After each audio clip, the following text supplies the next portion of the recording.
I am not going to sit here and try to make excuses as to why Georgia lost badly to Alabama last week. Yes, I have been eating crow since Saturday night when Alabama blew Georgia out by 17 points, and I deserve it. I'm not going to apologize, however, for feeling that Georgia had the better team going into the game based on what had happened in the first 12 games of the regular season, and also several other things. Most noticeably, the performance that Alabama had the week before against Auburn when they did not play well at all. They did not score until late in the fourth quarter and scored again late in the fourth quarter to send the game to overtime. Alabama looked vulnerable. They looked like they were not the Alabama of old where they were almost perfect. And yet on Saturday in Atlanta at Mercedes-Benz Stadium, Alabama came out and played a perfect game.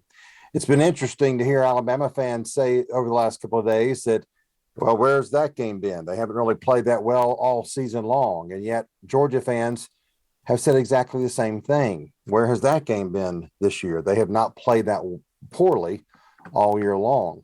Yet it happened. Georgia gave up 536 yards on offense to Alabama. And the defense that looked almost as perfect as it could get, like the 85 Chicago Bears, for example, instead looked very normal and looked bad. And that's what a Nick Saban team will do to you occasionally. The defense did not play very well against the receivers for Alabama. Of course, we saw Jameson Williams have a terrific day for Alabama. And we saw Bryce Young, the quarterback for the Crimson Tide, pretty much go and win the Heisman Trophy with his performance. Then on offense, Georgia, well, they were okay, but not great. And that has caused many people to ask the question again, why is Kirby Smart sticking with Stetson Bennett as the starting quarterback? But I can assure you that Stetson Bennett, the quarterback for Georgia, did not give up one of those 536 offensive yards for Alabama. So we can't blame him for what really cost Georgia the game, which was the defense. The defense played horribly, and that's why they gave up 42 points. Yes, one of those touchdowns was a pick six, and that came from Stetson Bennett, but he probably was throwing the ball too much because Georgia was way behind. I mean, Georgia gave up 24 points in that second quarter, 24, including after they had tied the game at 17 with only a few minutes left to go in the half. They could have gone into the locker room with a tie game knowing that Alabama would come out with the ball in the third quarter, and instead they gave up another touchdown.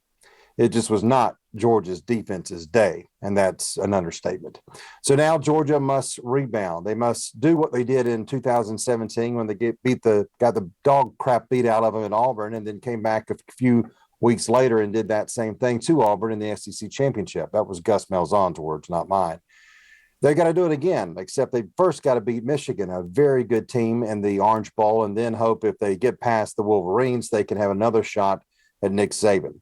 Someone asked me earlier today if this was becoming a mind game with Kirby Smart not being able to beat Nick Saban. And you wouldn't want to think that, but there's no doubt that it is.